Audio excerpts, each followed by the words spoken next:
a coach changes their philosophy, changes their belief, they die. And yet he had to slightly change it today. Yeah, he got Mainu on, who was better, who gave him a spot back. He got Ericsson playing from the left side, but was really a third midfield player.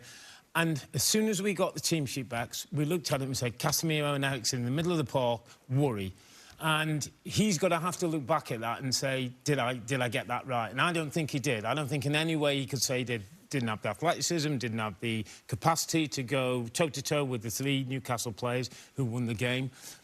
The problem I'm getting at the moment for Manchester United is, I understand they're not winning games, but this is about learning. Well, what did we learn against Wolves? Bruno gets sent off. I'm not sure what we learned. What have we really learned today? They were better second half.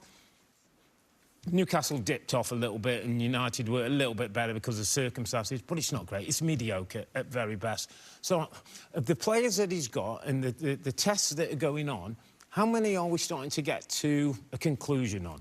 Where are we down the road of like getting to something like a best 11? Was it 11 games now in all competitions?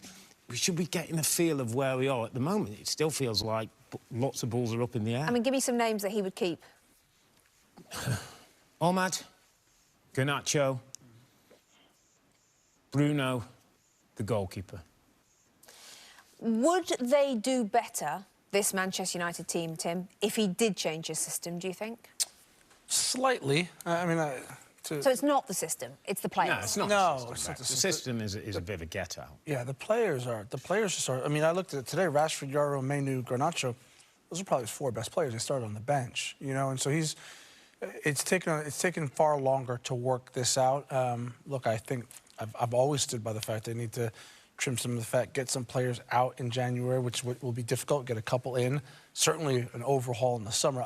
I would be shocked if we get to the summer and through the summer and there's not a complete overhaul of this squad. I mean, you can't... A complete overhaul would... maybe they'd like to do, but that's quite difficult. I mean, Robbie picked out 4 players. How many do you pick out that he would definitely keep? Yeah, I'm on board. Same 4? Yeah, I mean, look, Bruno Fernandes. Yeah, I mean, who did you say? Onana, Bruno Fernandes, Ahmad. Yeah, Onana, just possibly. Just. You know. Ahmad, yes. Ahmad, yes. Bruno Fernandes. Fernandes for sure. The other one you picked out was Mainu. Yeah, definitely Mainu. Yeah, absolutely. There's the potential of those, but outside But you can't get rid of the rest of them, can you? No, you can't. You can't. Well, it's interesting today, Bex, when I've looked at both teams, and I said it before the game, and happy to say it again. The team in black and white have got better players than the team in red.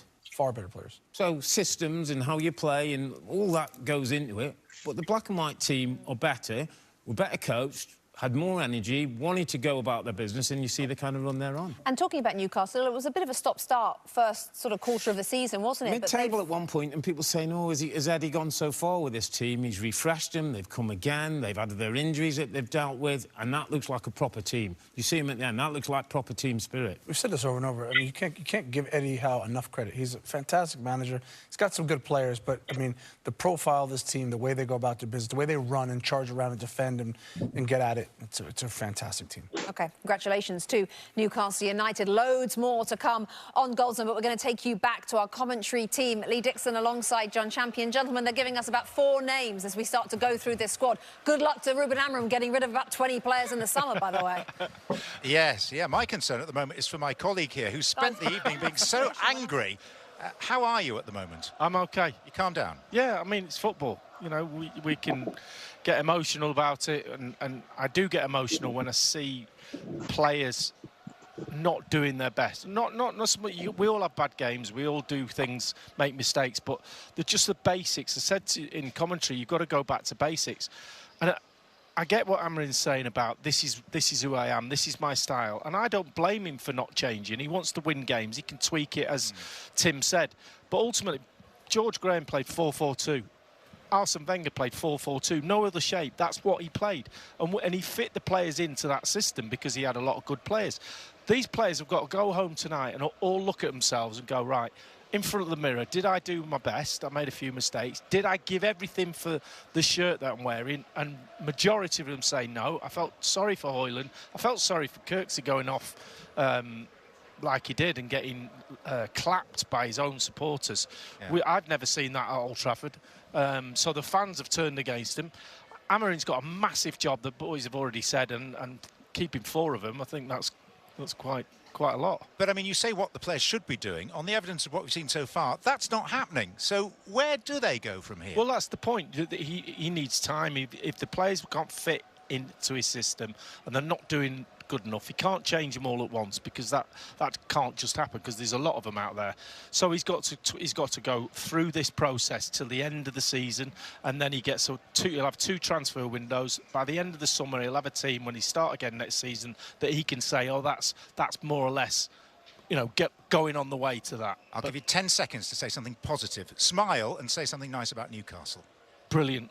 I thought the setup, their team, their energy, everything the boys have said, fantastic. Really pleased from great football club. Fans were brilliant. How many seconds is that? You still haven't smiled, have you? Yeah, Maybe we can ask for too much.